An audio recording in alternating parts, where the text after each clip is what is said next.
नमस्कार, बहुत स्वागत है आपका। मैं हूं सूर्या त्रिपाठी और आप देख रहे हैं देशकाल। और देशकाल की शुरुआत करेंगे आज की सबसे बड़ी खबर के साथ। गृह मंत्री अमित शाह ने एक्स पर पोस्ट किया है, बिल को गिराकर जश्न मनाना निंदनीय है। एक कल्पना से परे है। आज लोकसभा में बहुत अजीब दृश्य दिखा है।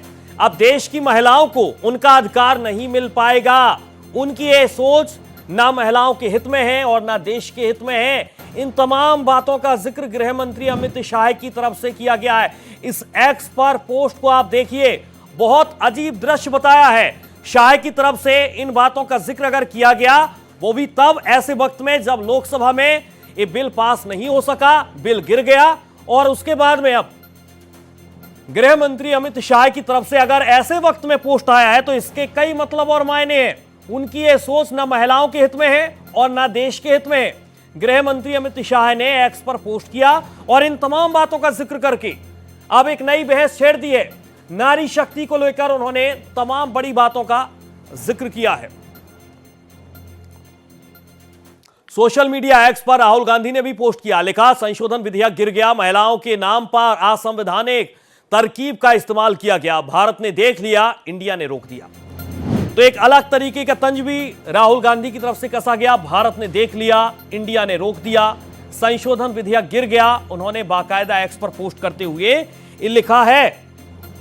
तो प्रतिक्रियाओं का दौर शुरू हो गया है। एक तरफ गृह मंत्री अमित शाह ने एक्स पर पोस्ट किया और उन्होंने कहा कि आज का दिन जिस तरीके से विपक्ष जश्न मना रहा है, तो दूसरी तरफ राहुल गांधी लिख रहे हैं कि संशोधन विधेयक गिर गया। उन्होंने महिलाओं के नाम पर संविधान को तोड़ने के लिए असंवैधानिक तरकीब का इस्तेमाल किया, भारत ने देख लिया, इंडिया ने रोक दिया। और आखिरी में जय संविधान भी उनकी तरफ से लिखा गया। तो राहुल गांधी, कांग्रेस नेता राहुल गांधी ने एक्स पर पोस्ट करके ये कहा है कि महिलाओं के नाम पर संविधान को तोड़ने के लिए असंवैधानिक तरकीब का इस्तेमाल किया गया, भारत ने देख लिया और इंडिया ने रोक दिया। महिला आरक्षण से जुड़ा बिल खारिज हो गया। आपको बता दें कि आज लंबी चर्चा हुई, लेकिन इन सब के बीच पक्ष में 298 वोट पड़े, विपक्ष में 230 वोट पड़े। और इन सब के बीच विपक्ष ने सिरे से इस बिल को खारिज किया, नारी शक्ति से इनकार, लेकिन स्वीकार भी यह बिल नहीं किया गया। और इन तमाम बातों का जिक्र अगर विपक्ष की तरफ से किया गया तो इसके मतलब और मायने अब क्या निकाले जाए। आज संसद में महिला आरक्षण और डीलिमिटेशन यानी परिसीमन से जुड़ा 131वां संविधान संशोधन विधेयक लोकसभा में गिर गया। सदन में 2/3 बहुमत नहीं मिलने के कारण यह बिल पास नहीं हो सका, जिसकी बहुत ज्यादा अब चर्चा हो रही है। संसद की कार्यवाही की बात करें तो इसी को लेकर 3 दिवसीय विशेष सत्र बुलाया गया था और इस पर 16 अप्रैल को चर्चा हुई, लंबी चर्चा हुई। आज भी पक्ष और विपक्ष के तमाम सदस्यों ने चर्चा की। कई राउंड की बहस के बाद जब इस पर वोटिंग हुई तो लोकसभा में बिल के पक्ष में 298 और विरोध में 230 वोट पड़े। संविधान संशोधन के लिए आवश्यक 2/3 बहुमत इस केस में कम से कम 352 वोट था। ये वो आंकड़ा था जो यहां पर मिलना चाहिए था, लेकिन ऐसा नहीं हुआ। कुल वोट पड़े 528 और वोट का 2/3 होता है, जिस बात का जिक्र हमने आपको किया है। ये बिल जिसके पक्ष में संविधान संशोधन के लिए जरूरी 352 वोटों की जगह 298 वोट पड़े हैं और इसी कारण से यह बिल खारिज हो गया है। शुद्धि के अध्ययन मत विभाजन इस प्रकार है। हां 298 298, ना 230 230। प्रस्ताव संविधान के अनुच्छेद 368 के उपबंधों के अनुसार सभा की कुल सदस्य संख्या के बहुमत द्वारा तथा सभा के उपस्थित और मत देने वाले सदस्यों के कम से कम 2/3 बहुमत द्वारा पारित नहीं हुआ।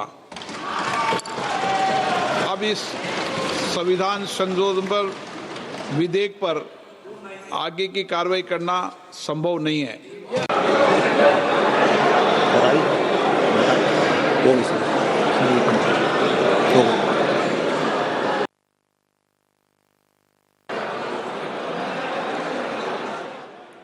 तो आपने देखा कि किस तरीके की प्रतिक्रियाएं अब शुरू हो गई हैं, लेकिन इन सब के बीच आपको बता दें कि पक्ष में 298 वोट पड़े, विपक्ष में 230 वोट पड़े और यहां से यह आंकड़ा बहुत दूर तक नजर आया और इसीलिए बिल लोकसभा में गिर गया। जिसके बाद गृह मंत्री अमित शाह ने एक्स पर एक पोस्ट किया।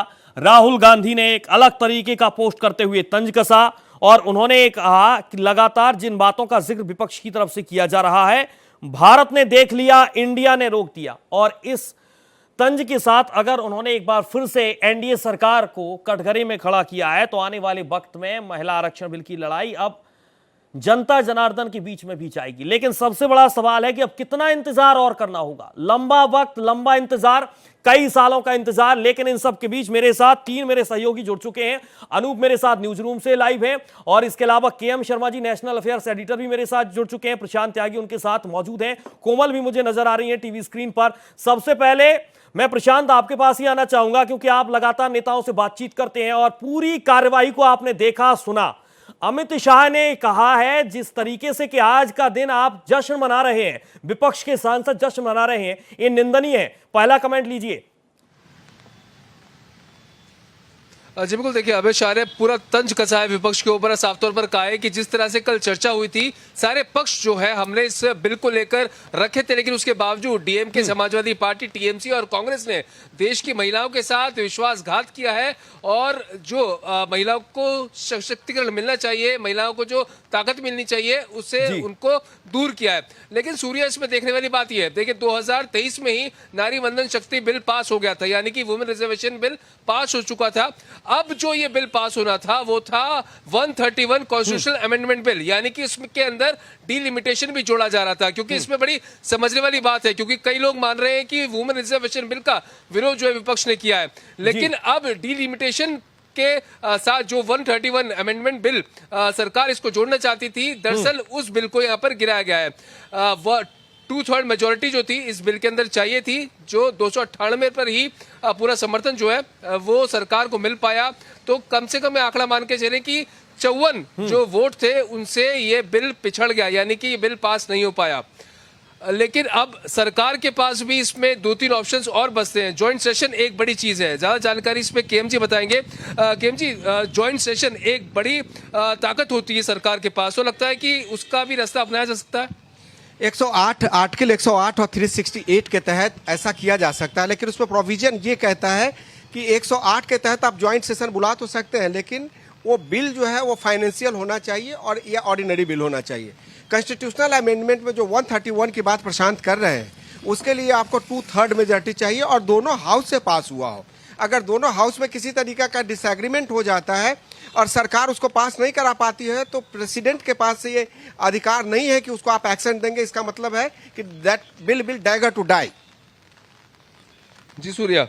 बिल्कुल प्रशांत, मैं आप कांग्रेस को कवर करते हैं और राहुल गांधी ने बाकायदा एक एक्सपर्ट पोस्ट किया है कि भारत ने देख लिया और इंडिया ने रोक दिया। इसके मतलब और मायने क्या निकाले जाए, क्योंकि अब शायद ये लड़ाई संसद से जाती हुई अब जनता जनार्दन के पास जाएगी। लेकिन एक तरफ मोर्चा संभाले हुए गृह मंत्री अमित शाह, तो दूसरे तरफ राहुल गांधी ने भी मोर्चा संभाल लिया है जनता के लिए। भारत ने देख लिया, इंडिया ने रोक दिया। जी बिल्कुल, देखिए अगर सूर्या पिछले 2-3 दिन को जो प्रकरण हुए हैं उस पर अगर नजर डालें तो परिसीमन को लेकर कांग्रेस एक बैठक करती है। हालांकि वो एक कमेटी की जो बैठक होती है वो लगातार कांग्रेस पार्टी के सेशन से पहले होती है, लेकिन उसके बाद इंडिया ब्लॉक की एक बैठक बुलाई जाती है जो करीबन 2 घंटे तक बैठक चलती है।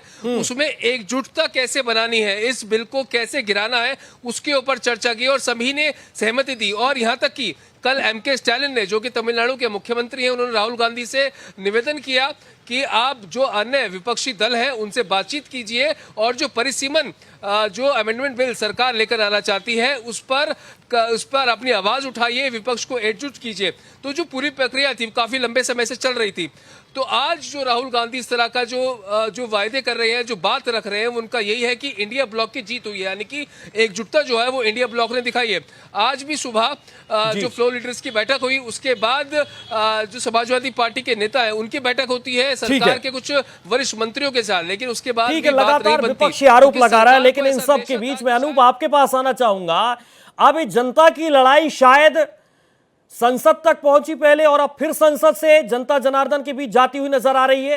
ये क्या कह रहे हैं ट्वीट जो सामने आ रहे हैं? एक तरफ अमित शाह कह रहे हैं कि निंदनीय है, आप लोग जश्न मना रहे हैं, निंदनीय है। दूसरे तरफ राहुल गांधी ने मोर्चा संभाल लिया है। राहुल गांधी बार बार अब इस ओर इशारा कर रहे हैं कि ये महिला आरक्षण बिल था ही नहीं, आप लोगों ने सिर्फ और सिर्फ एक पॉलिटिकली गेम खेलना चाहते थे, आप पूरे तरीके से एक मैप पूरा चेंज करना चाहते थे और इसीलिए आप 543 पर नहीं दे रहे हैं। आप ये कह रहे हैं कि नई लोकसभा सीटें हम लाएंगे, लेकिन इस पर विपक्ष राजी नहीं है।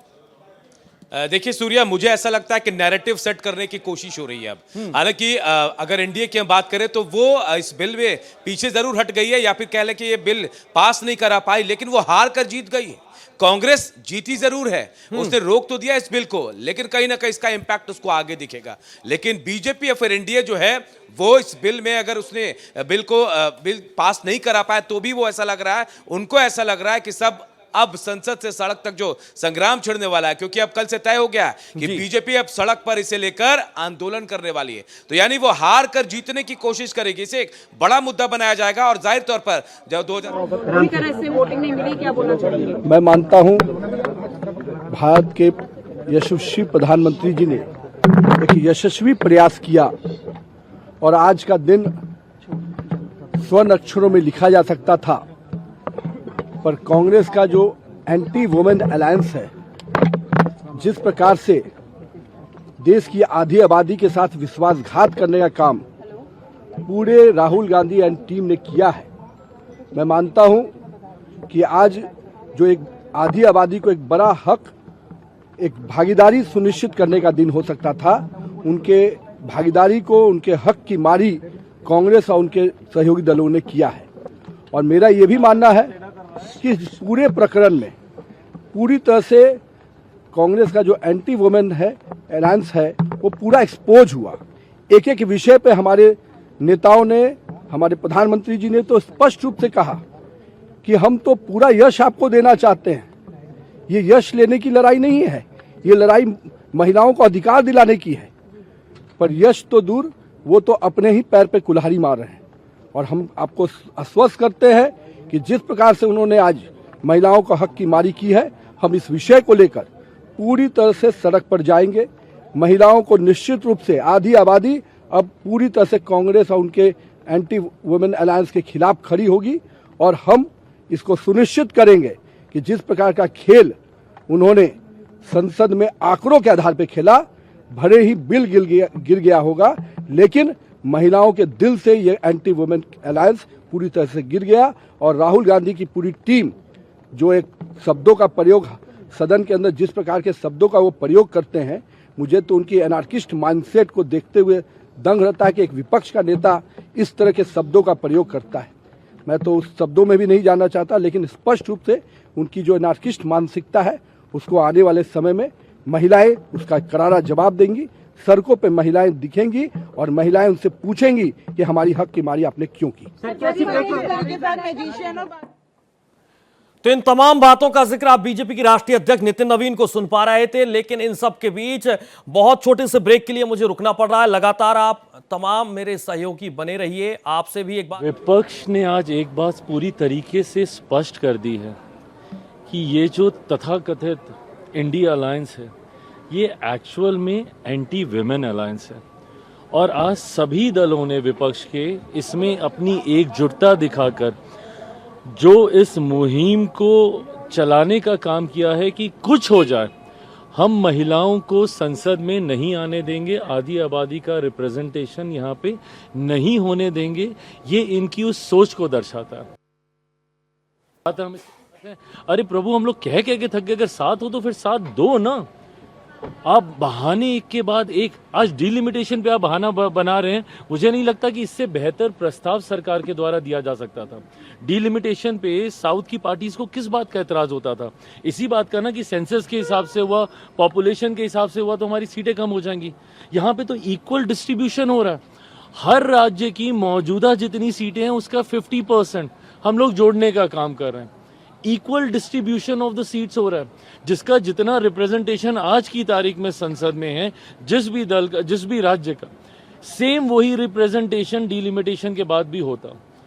उसके बाद भी अगर आपको सिर्फ बहाना ही चाहिए, इससे बेहतर प्रपोजल बता दीजिए क्या मिलेगा इनको। सेंसस के हिसाब से कीजिए, सेंसस के हिसाब से कीजिए, सेंसस के हिसाब से करेंगे फिर ये लोग रोना शुरू कर देंगे कि भाई हम लोगों ने तो पॉपुलेशन कंट्रोल करके रखा, आबादी का हम लोग को नुकसान हो रहा है, ये हो रहा है। आज इतना बढ़िया मौका था, विन विन सिचुएशन थी विपक्ष के पास।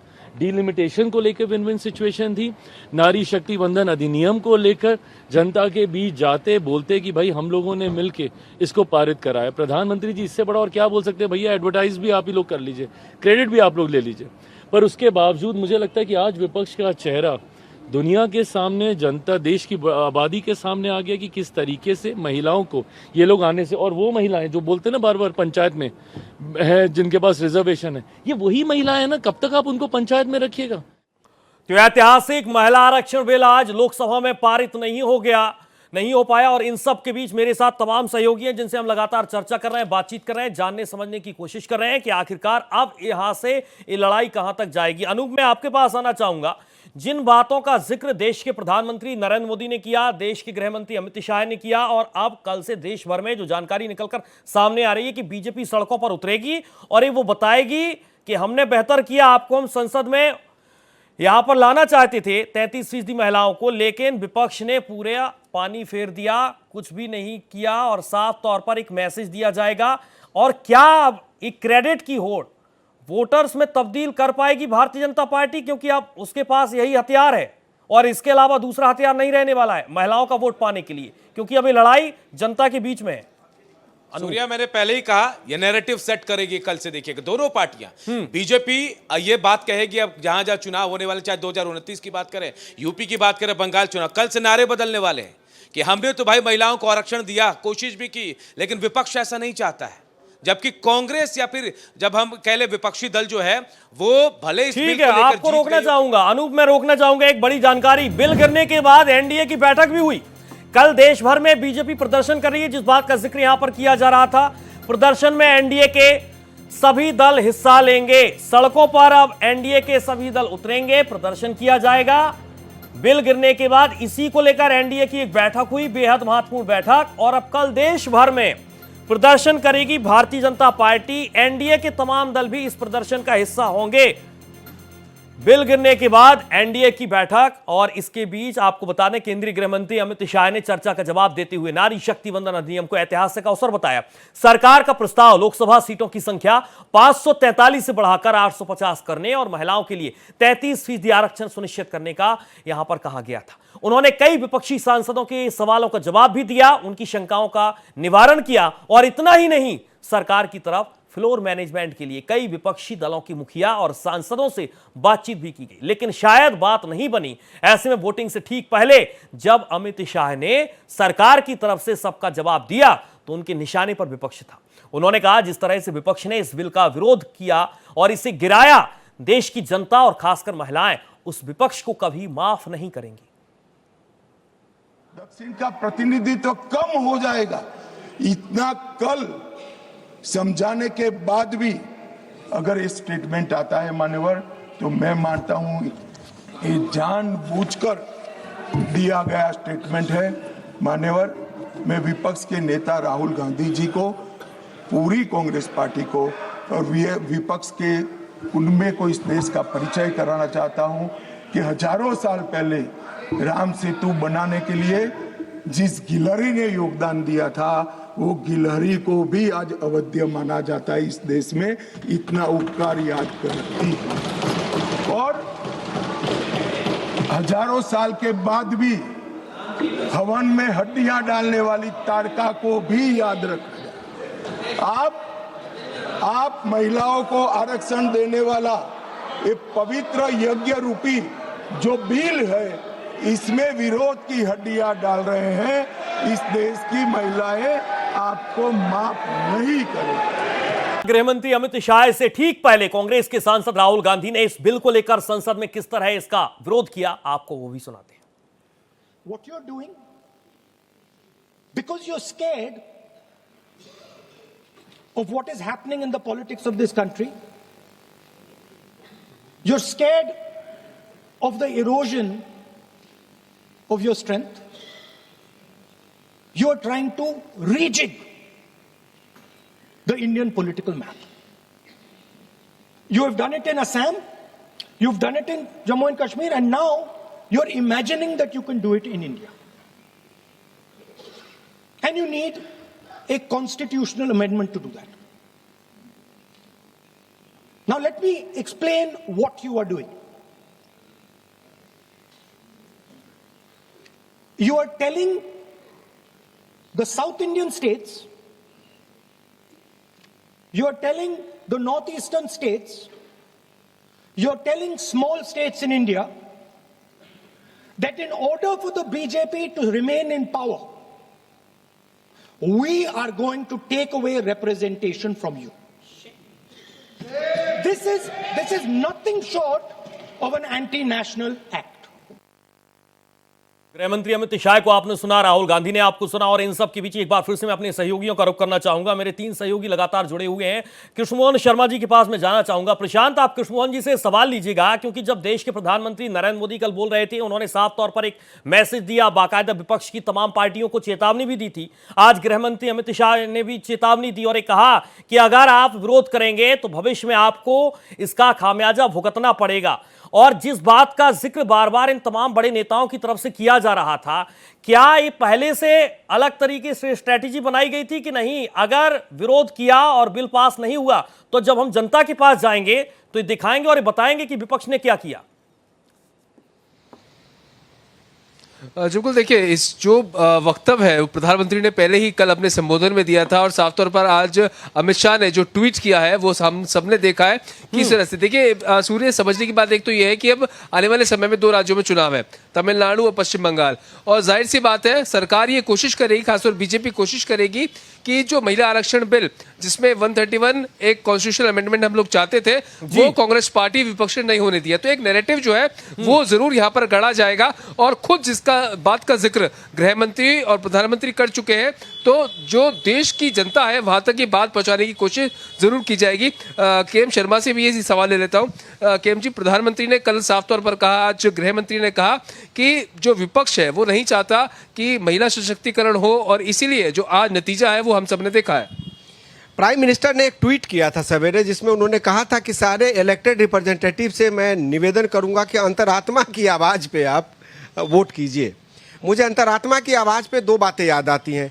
विश्वनाथ प्रताप सिंह ने मंडल कमीशन के समय भी कहा था कि अंतरात्मा की आवाज़ पे आप लोग वोट कीजिए, और उनकी सरकार गिर गई थी और चले गए थे। और उसके बाद आज नरेंद्र मोदी ने लोगों से अपील की। फ़र्क ये था कि जो विश्वनाथ प्रताप सिंह का मंडल कमीशन था वो एक डिवाइसिव था, वो फॉरवर्ड वर्सेस बैकवर्ड और उसमें बांटने की कोशिश थी। लेकिन यहाँ पे सभी वर्ग के समग्र लोगों को एक सुविधा देने की बात थी, जिसको पॉलिटिकल गेन या लॉस की वजह से लोगों ने पास नहीं होने दिया। चाहे ममता बनर्जी, क्योंकि ममता बनर्जी के यहाँ महिलाओं की रिप्रेजेंटेशन सबसे ज़्यादा वेस्ट बंगाल से, पश्चिम बंगाल से है, और स्टालिन को ये लग रहा था कि अगर, क्योंकि वहाँ पे अगर महिला आरक्षण बिल पास कर दिया जाता है और सीटों का डिलिमिटेशन हो जाता है, तो उसमें कहीं ना कहीं जो पुरुष की मानसिकता थी और जो पुरुष का एक डोमिनेंस था वो कहीं ना कहीं से खत्म होने वाला था। क्योंकि अगर आप दक्षिण भारत की बात करें तो वहाँ पे बहुत सारे ऐसे लोग हैं, जैसे जयललिता ने कई साल तक वहाँ पे राज किया है, ममता बनर्जी राज मेरे पास समय की कमी है। बहुत शुक्रिया आपका प्रशांत, बेहद महत्वपूर्ण बात अभी कृष्णमोहन जी कर रहे थे, तमाम बड़ी बातों का जिक्र किया। बहुत शुक्रिया आपका कोमल, आप मेरे साथ जुड़ी, आपका भी अनु बहुत शुक्रिया। न्यूज रूम से आपने तमाम महत्वपूर्ण जानकारी हम तक पहुंचाई। लेकिन सबसे बड़ा सवाल यह है कि एक तरफ देश के प्रधानमंत्री नरेंद्र मोदी, गृह मंत्री अमित शाह ने बार बार इमोशनल तरीके से विपक्ष को यह कहा कि आप साथ दीजिए, आप एक टेबल पर आकर बटन दबाइए और इस महिला आरक्षण बिल को पास कराइए। लेकिन ऐसा नहीं हुआ। लंबा समय, लंबा इंतजार, करीब 40 सालों का इंतजार एक बार फिर से खत्म हो गया और इस महिला आरक्षण बिल पर पूरे तरीके से पानी फिर गया है। लेकिन सवाल यह है कि क्या ये लड़ाई अब जनता के बीच जाएगी और जनता अब क्या तय करेगी। फिलहाल इस बुलेटिन में इतना ही। देश और दुनिया की तमाम खबरों के साथ आप देखते रहिए भारत एक्सप्रेस।